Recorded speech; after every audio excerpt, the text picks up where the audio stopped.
few weeks ago, by executive order, Donald Trump added Antifa to the list of terrorist organizations under the Department of Homeland Security. We have not done so in Canada under our equivalent registry. Antifa continues to operate. In fact, incredibly, our reporter in Montreal was assaulted by Antifa just a week ago. Are you worried that we are allowing a kind of political violence in Canada? And we saw a horrific example of that in the assassination of Charlie Kirk. Do you think that our government should dampen not necessarily the language, but the actions of Antifa, which is a violent organization expressly designed to get physical, to be kinetic? Do you have any thoughts on that?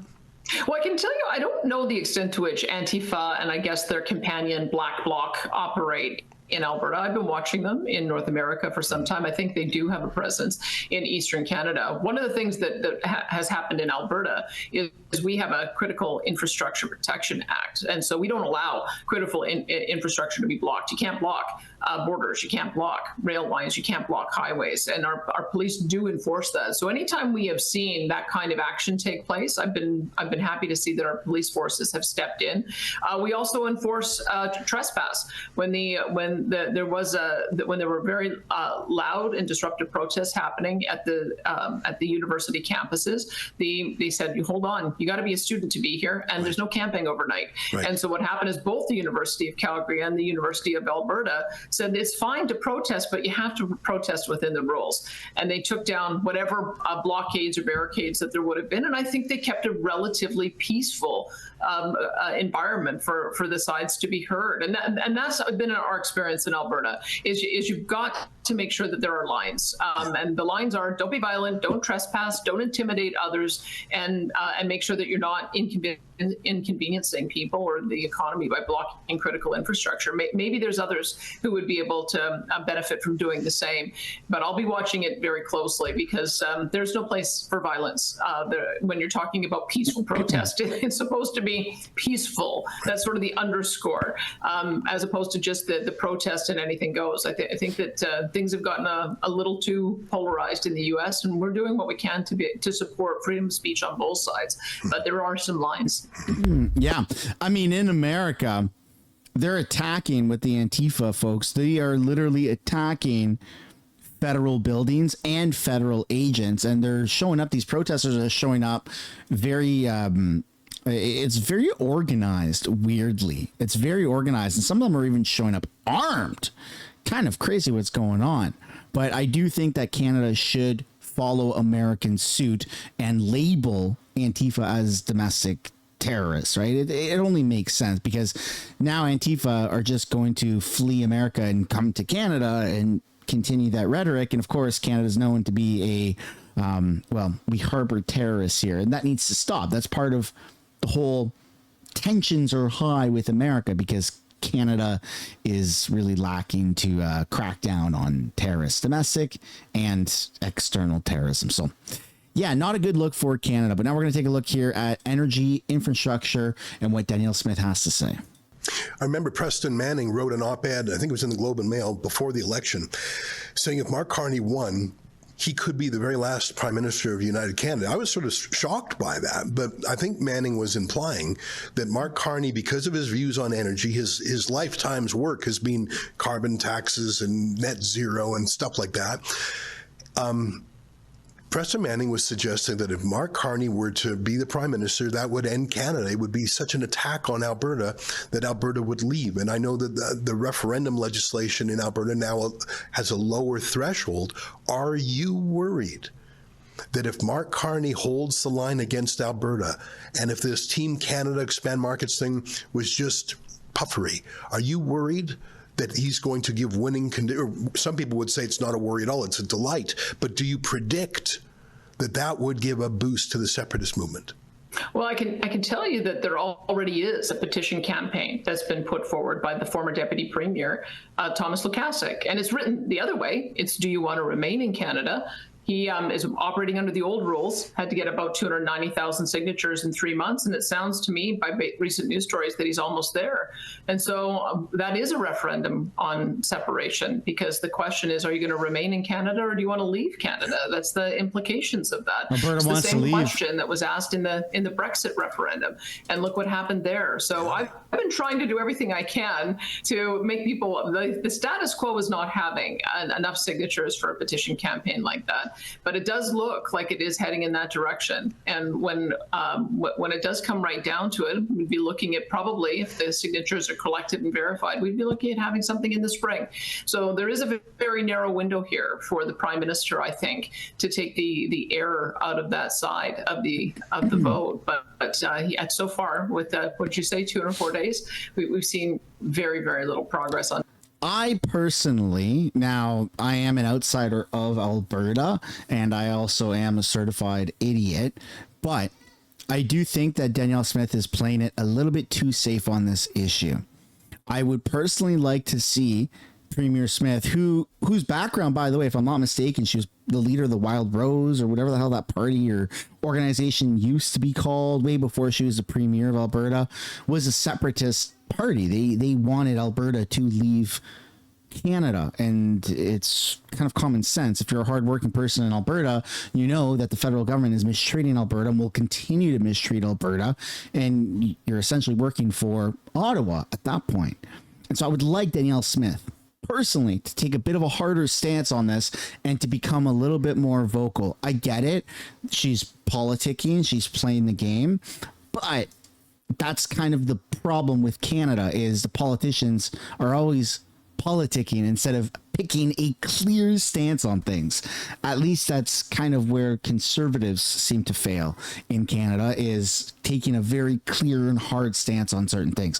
But again, that's just my opinion. I could be wrong. Maybe some people in Alberta think that what she's doing is correct, and maybe you're somebody who advocates strongly for the referendum process and separation to go through, and maybe you're content with Danielle Smith. But just as an outsider looking in, I mean, you can clearly tell Quebec is like very hardcore into separatism, and they are going to do it. Quebec, I don't have a doubt in my mind, will actually get the votes for separating the next time that they push it through, because Quebec is just stronger and united than ever with that separatism. The leaders are literally like, we've had enough of Canada and we're just going to leave. That's like a pretty bold thing to say. Whether you agree or disagree with any of the policies that those politicians put forward, they have cojones and they take very hard stance and they tell their people, this is what we are doing. And it would kind of be nice to see that a little bit more in Alberta. I think that would be more support for the referendum if Smith took that, more kind of hard approach on that issue. But again, that's my opinion.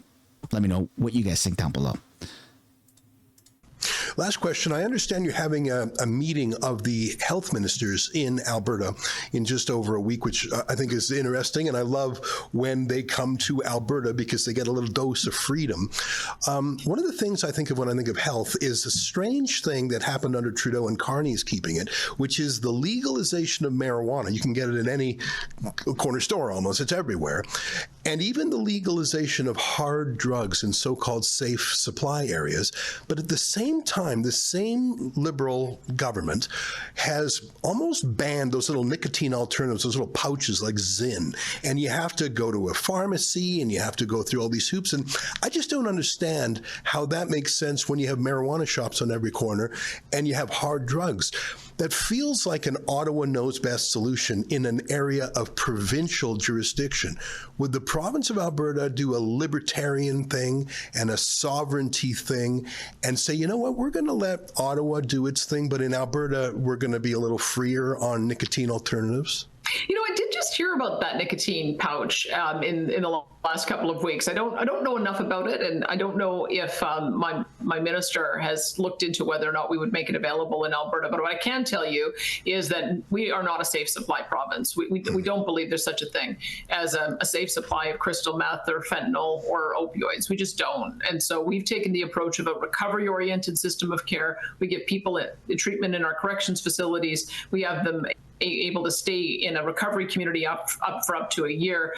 I could totally be misspeaking here, and none of this is health advice, but I did see a video, like an older video, that talked about the benefits of nicotine, right? Not cigarettes, not additional chemicals, but specifically nicotine, and how it's useful to treat autism, how it's useful to treat, I think it was like Parkinson's. Like, there's real world benefits to the use of nicotine, and all of that kind of just gets suppressed by big pharma.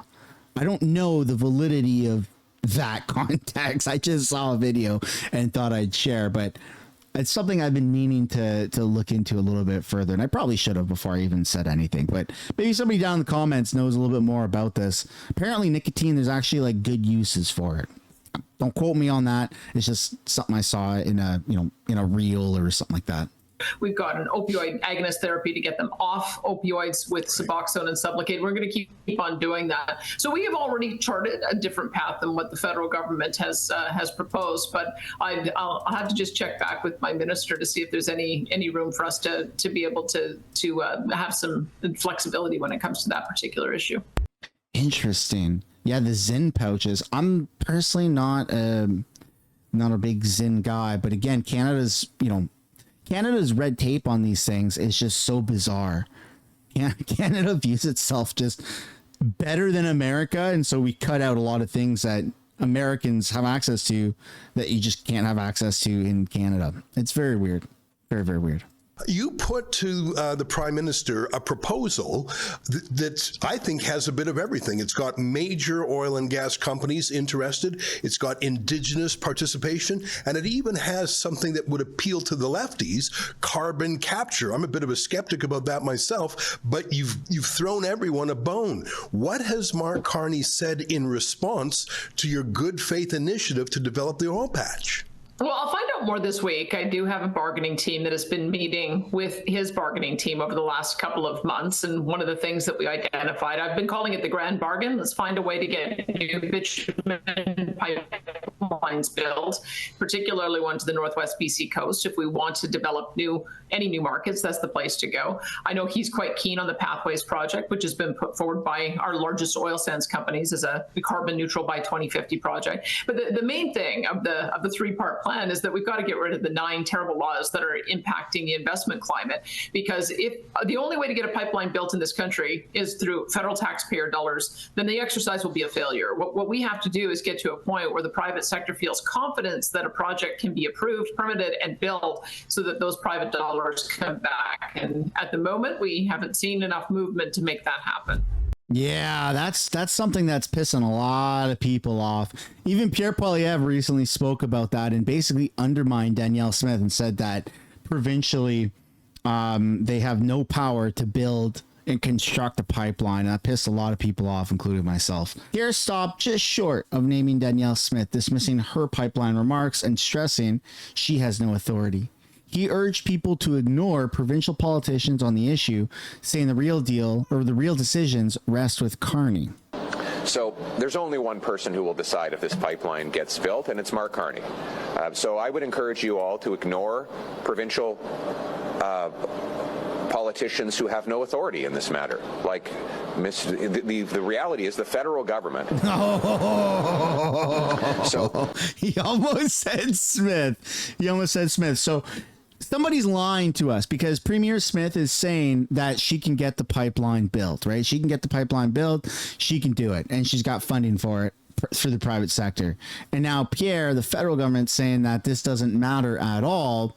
This isn't a provincial matter, it's only a federal matter. So ignore what David Eby's saying about a pipeline, because he seems to be blocking the pipeline. It doesn't matter what Premier Smith says, because she has no jurisdiction and she can't do anything. And it's all very confusing. And so when they talk about unity from different premiers, different provinces, there is no real unity right now. I would like to see Danielle Smith be able to build a pipeline using private sector money and just getting it done. The federal government controls the ports, they control everything, and it's just annoying because you're seeing this massive like Canada First movement where they're doing photo ops and saying we're all working together for the first time ever. Thank you, Carney.